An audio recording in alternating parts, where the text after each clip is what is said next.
Et comme je dis dans la politique africaine, la France intervient souvent, et je le dis haut et fort, la France a intervenu. Je dis bien, je n'ai pas demandé, je dis je ne le fais pas, de changer la constitution. C'est toujours la France qui fait, et c'est toujours la France qui critique, et c'est toujours la France qui est derrière. Chers amis, on était assis tranquillement chez nous à la maison et on reçoit cette information comme quoi le Tchad rompt ses accords de défense et de sécurité d'avec la France. Je pense que cette nouvelle est tombée dans l'oreille de beaucoup d'Africains comme une grosse surprise d'ailleurs, parce que on se disait que le Tchad était l'un des derniers bastions de l'armée française à travers laquelle la France pouvait encore exercer par exemple son influence et faire ce qu'elle voulait. Mais voici que la nouvelle tombe. Et vous savez, en ce moment, on parle beaucoup des troupes françaises qui sont en Afrique. Aujourd'hui, on va parler du Tchad, ok? Donc avant tout, générique. Alors, chers amis, bienvenue sur ma chaîne. Moi, c'est Larry Yaman. Sur cette chaîne, je traite principalement des sujets d'actualité, de géopolitique et d'histoire. Ce sont des sujets qui te parlent et qui te passionnent. Tu es sur la bonne chaîne, abonne-toi, active la cloche de notification et surtout, réagis en commentaire pour continuer et animer le débat. Je compte sur toi. Alors, bon, on apprend tout simplement que le Tchad rompt ses accords de défense avec la France. Et on se pose la question, qu'est-ce qui se passe concrètement entre le Tchad et la France? On se rappelle très bien que quand il y a eu cette vague de coups d'État au Burkina, au Mali, au Niger, et que au même moment, quand Idriss Déby, Itno père, était décédé et que le fils est venu prendre le pouvoir, on n'avait pas vu la France crier comme quoi au Tchad c'était un coup d'État. Non. Et même Emmanuel Macron s'est déplacé et allé soutenir Mahamat Idriss Déby, Itno fils. Et on se posait des questions, mais voici le Tchad qui continue de nourrir cette France-Afrique, etc. Et aujourd'hui, voici ce qui se passe. Donc, l'annonce a fait l'effet d'un coup de tonnerre nocturne à N'Djamena. C'est pas seulement qu'en N'Djamena, en Afrique, et beaucoup d'Africains de la diaspora. Dans un communiqué publié le jeudi 28 novembre, quelques heures après la fin de la visite au Tchad du ministre des Affaires étrangères français, Jean-Noël Barrot, le gouvernement tchadien a déclaré mettre fin à l'accord de coopération en matière de défense signé avec la République française. Juste après la visite du chef de la diplomatie française, c'est-à-dire le ministre des Affaires étrangères, avec son homologue. Et juste après cette visite, il y a eu l'annonce de la fin des accords de défense et de sécurité d'avec la France. Beaucoup de gens vont se poser la question, on se pose la question de savoir, mais qu'est-ce qui s'est concrètement passé et que subitement, il y a l'accord qui prend fin. L'accord qui prend fin. Vous savez, on va remonter le temps. On va remonter le temps parce que toutes ces choses-là, normalement, pour ceux qui suivent l'actualité et qui sont branchés, qui suivent l'actualité tout le temps, doivent être au courant et doivent se dire ou devaient s'attendre à ça. Maintenant, beaucoup de gens qui n'ont pas l'esprit d'analyse vont pas forcément se dire oui, ça allait venir. Mais pour nous qui regardons l'actualité au fur et à mesure, qui avons une mémoire où on garde beaucoup de choses, après, on essaie de mettre les choses en relation. On fait le lien. Vous savez, Mahamat Idriss Déby Itno, le père, à un moment donné, je pense que lui-même, il avait compris que son pouvoir était menacé. Et je pense que vous, l'un de ces entretiens qu'il a fait avec des journalistes français qui se trouvent sur TV5 Monde, il avait eu des propos qui, je pense que beaucoup de gens avaient déjà eu peur pour sa vie. Je me rappelle quand j'avais eu cette interview, je vais vous faire passer cette interview, vous allez regarder. Ça fait 2 minutes, mais prenez le temps d'écouter cette interview, vous allez comprendre beaucoup de choses. Quand j'ai vu cette interview, je me suis dit, ce monsieur-là, il va pas faire long feu. 7 ans après, voilà, le monsieur, il n'est plus. Il va pas faire long feu, mais au fur et à mesure que les années passées, il était toujours là, je me suis posé la question, bon, peut-être qu'il maîtrise, mais non, le gars, il est décédé. J'aurais souhaité moi-même, en 2002, m'arrêter, comme j'avais promis en son temps, au second mandat. Oui. C'est-à-dire, en 2006, je devrais céder, en fait, disons. Il y a 10 ans. Au suivant. La guerre a éclaté. Le mercenaire avait attaqué N'Djamena ici, la ville. Le pays était en guerre. Vous comprenez? Mais en 2016, il... Attendez, s'il vous plaît. Et comme je dis dans la politique africaine, la France intervient souvent, et je le dis haut et fort, la France a intervenu. Je dis bien, je n'ai pas demandé, je dis je ne le fais pas, de changer la constitution. Pour l'histoire, Bongo n'est pas là. Bongo père, je dis bien. C'est à Paris. J'ai refusé. Et je n'ai pas fait la campagne. Qu'est-ce que vous voulez dire? C'est la France qui vous a poussé à continuer? C'est toujours la France qui fait, et c'est toujours la France qui critique, et c'est toujours la France qui est derrière. Mais en 2016, la France n'était pas derrière votre candidature. Écoutez-moi d'abord, s'il vous plaît. Ce que vous voulez dire, c'est que c'est Paris qui vous a poussé à continuer? Laissez-moi finir. Quand, comment on appelle, ils appellent le constitutionnaliste qui est venu ici, je ne connais même pas son nom. Je ne connais même pas son nom. Moi, j'ai refusé, j'ai dit je ne change pas. Ils ont passé par leur arcane, puisque l'Afrique, pour la France, il n'y a rien de, comment on appelle, de caché. C'est entre ses mains. Passé par les uns et les autres, ils ont changé la Constitution.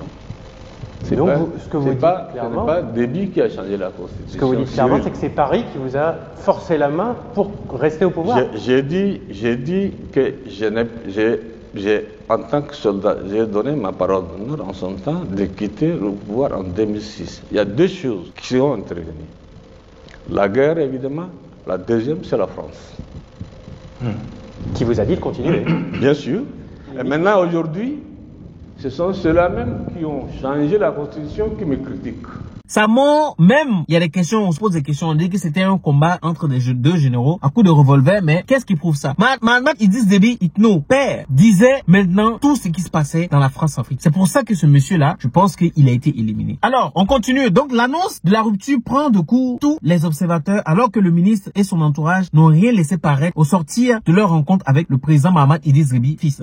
Ça veut dire qu'après l'entretien et tout, ils sont sortis tranquilles. Eux-mêmes, ils s'attendaient pas à ça. Mais je pense que le gouvernement tchadien s'était préparé à ça. Je pense parce qu'un gouvernement ne se lève pas du jour au lendemain pour faire, mais ils étaient vraiment préparés à ça. Le fils, je pense que le fils est au courant de beaucoup de choses. Donc vous avez suivi. Donc c'est-à-dire que la France, donc ce qu'il révèle là, c'est que c'est la France qui met la main dans les affaires intérieures des pays. Notamment ici, il parle du Tchad. Donc ce qui veut dire que la France met la main dans les décisions les plus hautes sphères du Tchad. Et cette déclaration, vraiment, je pense que cette déclaration est de l'ordre du jour parce que il y a beaucoup de choses qui sont sorties là-bas sur ces 2 minutes là qui ont été dites. Et beaucoup de gens pensent que pensaient peut-être que c'était de la rigolade. Mais aujourd'hui, je pense que suite à ce qui s'est passé, à cette prise de décision du Tchad aujourd'hui, vous pouvez comprendre maintenant l'interview que le père avait fait avec les journalistes français sur TV5 Monde. Écoutez, je pense que ce n'est pas forcément, c'est pas nouveau pour beaucoup de gens. Même pour certains Français, ils savent que l'État français a sa part de responsabilité dans ce qui se passe dans les pays africains. Vous comprenez? Dans tous les coups d'État qu'on voit, la France sait. Les services secrets savent à chaque fois quand il doit avoir un truc. Ils ont la possibilité d'intervenir. Mais les coups d'État qu'il y a eu au Mali, au Niger et au Burkina, ça a été des coups d'État de surprise. Ce qui fait que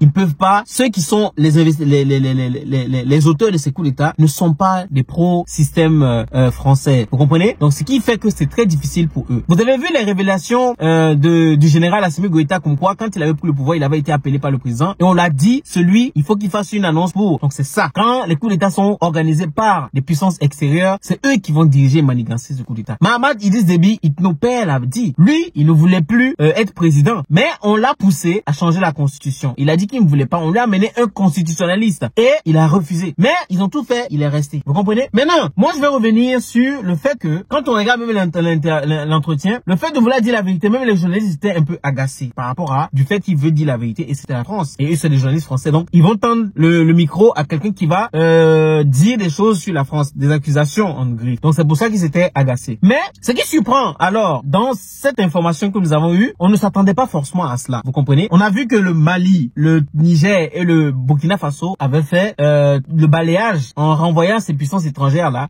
qui ne servaient pas les intérêts de leur patrie et de leur pays sur le territoire. Vous comprenez? Mais beaucoup de gens disent mais pourquoi? Les gens ne comprennent pas pourquoi on refuse. C'est une question de souveraineté. Vous ne pouvez pas dire que vous êtes un État souverain et qu'il y a une autre puissance armée que vous ne contrôlez pas, que vous dirigez pas sur votre territoire. Je pense que même la France n'acceptera pas qu'un groupe militaire de notre pays reste sur son territoire et qu'elle n'a pas le contrôle ni la maîtrise. Quand on se rappelle, j'ai fait des recherches, quand on se rappelle, le général de Gaulle également, lui avait refusé les troupes américaines sur le territoire après la guerre, au moment de la guerre froide. Donc j'ai fait des recherches, je vais vous lire ça, vous allez comprendre. Au moment de la guerre froide, il a demandé le départ. Regardez le contexte. Donc dans le contexte de la guerre froide, la France intègre l'organisation militaire de l'Alliance Atlantique. Mais dès 1958, le général de Gaulle le remet en question la participation de la France à cette organisation militaire qu'est l'OTAN. Selon lui, la France doit retrouver sa pleine capacité de décision en matière de sécurité, sans pour autant quitter l'Alliance Atlantique. Le 10 mars 1966, il annonce le retrait de la France du commandement militaire intégré de l'Alliance exige la fermeture de toutes les bases de l'OTAN sur le territoire français. On sait très bien que l'OTAN, c'est les États-Unis. Vous comprenez? Pour une question de souveraineté, on ne peut pas accepter qu'il y ait d'autres bases militaires d'autres pays. Nous ne contrôlons pas, nous n'avons pas la maîtrise, rester sur notre territoire. Ça ne fait pas de nous un État souverain. Et en même temps, il y a eu aussi l'interview de Bassirou Diomaye Faye, mais on va parler de celui-là dans une prochaine vidéo. Donc voici, le mouvement est né et je pense que ce mouvement-là va prendre toute l'Afrique. L'Afrique de l'Ouest d'abord et ensuite, maintenant, on est en train de partir avec l'Afrique centrale. Ça va arriver, mais ce n'est pas pour dire qu'on a quelque chose contre les Français. On est contre ce système-là qui, depuis 60 ans, est en train de rabaisser les pays africains, est en train de ponctionner toutes les ressources des pays africains et s'immiscer dans les affaires internes des États. C'est très grave. Ça veut dire que le peuple ne peut plus décider. Je pense qu'aujourd'hui, on ne peut pas s'intégrer. Le Mali, le Burkina, le Sénégal, le Togo ne peut pas venir s'ingérer s'ingérer dans les affaires internes de la France. En aucun cas. Mais pourquoi le faire dans le pays? Quand on parle de démocratie, il ne faut pas seulement que ce soit une démocratie en interne. Il faudrait que dans le monde entier, qu'on sente cette démocratie-là. Certes, un pays, il n'y a pas d'amitié, il n'y a que les intérêts. Mais pour que ces intérêts soient corrects, qu'on puisse continuer ensemble, il faut que ces intérêts soient équitables. C'est pour ça que aujourd'hui, je suis d'accord que les États africains demandent le départ des troupes étrangères sur leur territoire. Si à un moment donné, vous êtes sur notre territoire et que vous ne servez pas, on ne voit pas ce que vous faites et que ça crée un griffe des problèmes pour notre sécurité, pour notre défense, vous serez prié de quitter le territoire. On attend le tour du Sénégal. En tout cas, Bassirou Diomaye Faye l'a dit. Donc du coup, on va suivre cette affaire-là. Mais une prochaine vidéo, je vais parler un peu plus en long et en large du Sénégal. Donc c'était ma réaction par rapport à cette annonce fracassante du Tchad, de sa sortie de la rupture, de sa rupture de l'accord avec la France en termes de défense et de sécurité. Donc dites-moi ce que vous pensez en commentaire. Quelle a été votre réaction? Quel a été votre ressenti lorsque vous avez eu écho de cette information? J'aimerais bien vous lire. Et on se dit à la prochaine. À bon entendeur, tant pis.